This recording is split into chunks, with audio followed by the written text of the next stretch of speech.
Assalamualaikum warahmatullahi wabarakatuh. Hi everyone, welcome back with me. Kali ini aku mau bagi salah satu cara belajar aku yang namanya cukup unik, yaitu belajar secara tumpang sari. Aku juga belajar cara ini dari salah satu buku yang pernah aku baca di perpustakaan sekolah, yang judulnya itu Menggapai Cita-Cita, Bimbingan Karir untuk Remaja Muslim. Aku ada gambar bukunya di salah satu video aku, yaitu Productive Holiday at School, yang udah pernah aku up, jadi bisa dicek di sana. Kemudian aku akan jelasin apa itu belajar secara tumpang sari, selagi aku ngerjain tugas yang udah aku set sendiri untuk hari libur. Jadi ini adalah susunan kegiatan untuk libur sekolah aku pernah up videonya, yaitu di video Productive Holiday aku sebelumnya.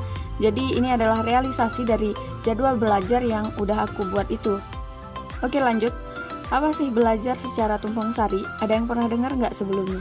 Oke, istilah tumpang sari ini kan sering kita dengar di dalam dunia pertanian, kayak hal yang berkaitan dengan tanaman gitu, berhubungan dengan bertanam sayur-sayuran, dan sebagainya.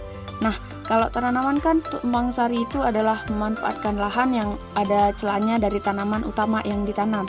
Kalau misalnya kita tujuannya mau tanam kacang panjang, kan pas nanam itu ada jarak antara yang bibit ini sama bibit itu ada jaraknya.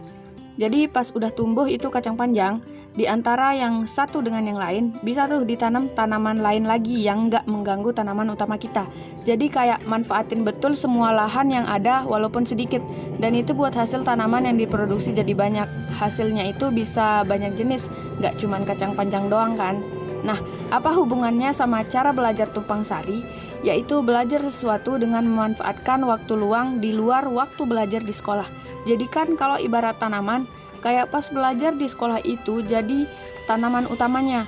Terus pas di luar jam pelajaran sekolah itu dimanfaatin lagi buat belajar, alias itu ibarat ada lahan kosong yang dipakai buat belajar lagi.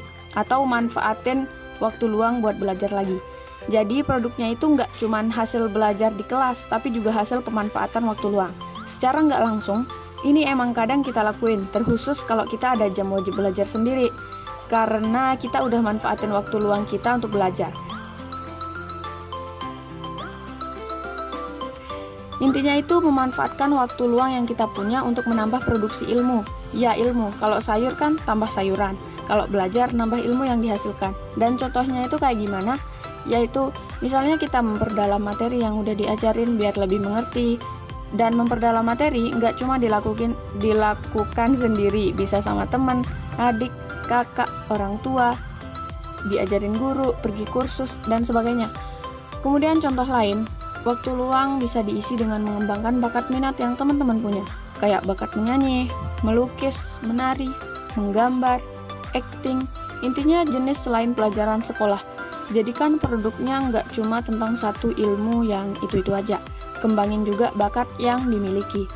Oke, jadi itu aja sedikit tentang cara belajar secara tumpang sari. Jadi kalau kita udah manfaatin waktu luang kita untuk produksi ilmu atau kembangin ilmu yang kita punya, itu udah termasuk bentuk belajar secara tumpang sari. Memanfaatkan lahan kosong alias waktu luang sebaik mungkin, seefektif mungkin, untuk hasil yang semaksimal mungkin. Kemudian kalau teman-teman mau baca bukunya, aku nggak tahu bukunya dijual atau enggak, tapi dulu aku nemuinnya itu di perpustakaan. Jadi ya gitu, mungkin ada di perpustakaan sekolah teman-teman juga. Teman-teman bisa cari aja. Tapi intinya salah satu ilmu yang aku dapat itu ya yang itu. Belajar secara tumpang sari atau belajar kita memanfaatkan waktu luang yang kita punya di luar jam sekolah.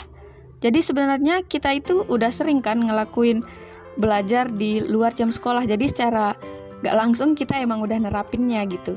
Jadi itu yang disebut belajar secara tumpang sari, memanfaatkan waktu luang atau lahan kosong selain jam pelajaran yang ada di kelas. Oke, sekian.